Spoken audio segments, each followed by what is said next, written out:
Nah, pada kali ini kita akan bahas tentang fitur-fitur tambahan yang terdapat pada Synthesia. Nah, selain Synthesia memiliki beberapa fitur utama seperti avatar atau video AI-nya sendiri, terus ada juga di sini terdapat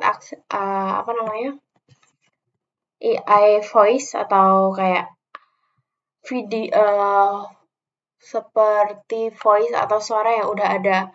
Jadi berbagai macam suara orang ada di situ. Itu ada lebih dari 120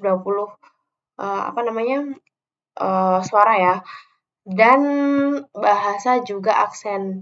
Selain itu, selain didukung dengan bahasa dan aksen dalam fitur Synthesia ini, ada juga terdapat fitur ejaan fonetik.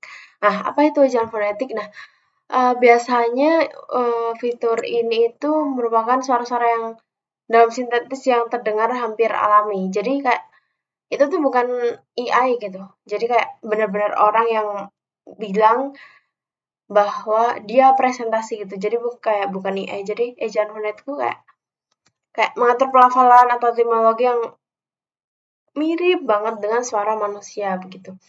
Ada juga yaitu tambahan fitur cloning suara.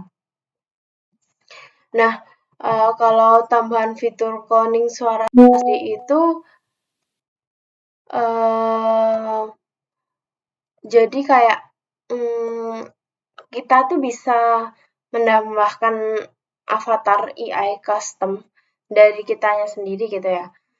Nah, itu bisa digunakan untuk add-on paket. Jadi itu yang berbayar kan Synthesia ini berbayar ya teman-teman.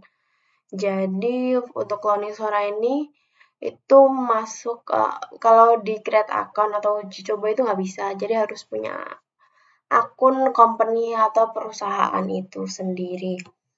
Selanjutnya di dalam fitur Synthesia ini juga mempunyai keterangan tertutup. Jadi kalau saat membuat video Synthesia, kita tuh ditanyain apakah ingin menambahkan opsi tertutup. Jadi keterangan itu dibuat secara otomatis dalam bahasa yang sama dengan teks yang dinarasikan. Jadi kan kalau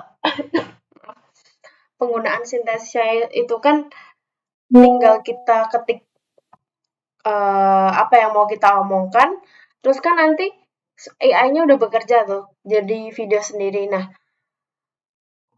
itu sebelum itu nanti bisa dari Synthesia-nya sendiri menawarkan kepada kita apakah informasi mau terbuka secara terang-terangan ataupun tertutup begitu. Selanjutnya, selain mungkin banyak orang yang menggunakan biasanya AI itu hanya diam gitu ya teman-teman. Jadi enggak gestur tubuhnya tuh nggak kelihatan. Kalau di Synthesia ini ada fitur gerakan. Jadi mungkin gerakan mikro. Kalau makro kan semuanya mungkin bisa. Kalau mikro kan nggak semua di aplikasi ada. Nah, pada gerakan mikro ini itu seperti contohnya ya, kayak alis terangkat, terus anggukan kepala, begitu. Jadi gerakan-gerakan kecil begitu. Mungkin itu. Oh, selain itu kalau rekam layar pasti udah tahu ya teman-teman. Jadi begitu aja, musik ada juga. Oh, Synthesia juga bisa nambah soundtrack. Jadi misal musik nggak bisa, kita bisa impor atau ekspor langsung dari device yang kita punya. Nah, selain itu, karena ini AI ya, jadi kayak canggih gitu. Synthesia ini bisa dibuat untuk kolaborasi. Jadi misalnya kita bekerja nih mau buat presentasi. Nah, itu berkelompok. Misalnya 1 sampai 2 sampai 3 orang. Itu bisa berkolaborasi di Synthesia. Jadi kita bekerja bareng kayak kita kalau buat Canva atau Figma gitu. Itu bisa dibuat secara kelompok begitu. Jadi lebih memudahkan. Selain itu bisa langsung diimpor ke PowerPoint.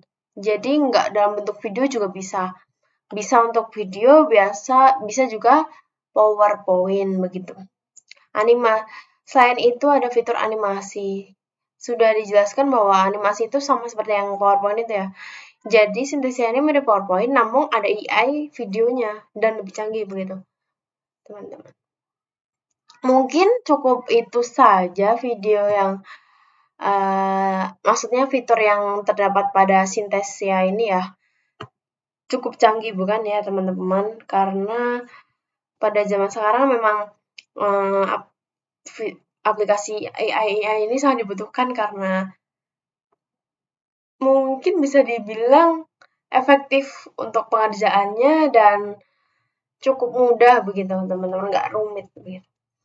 Cukup sekian penyampaian fitur tambahan pada aplikasi Synthesia pada siang hari ini. Kita lanjut pada use case ya. Jadi kita mau praktek. Oke, terima kasih.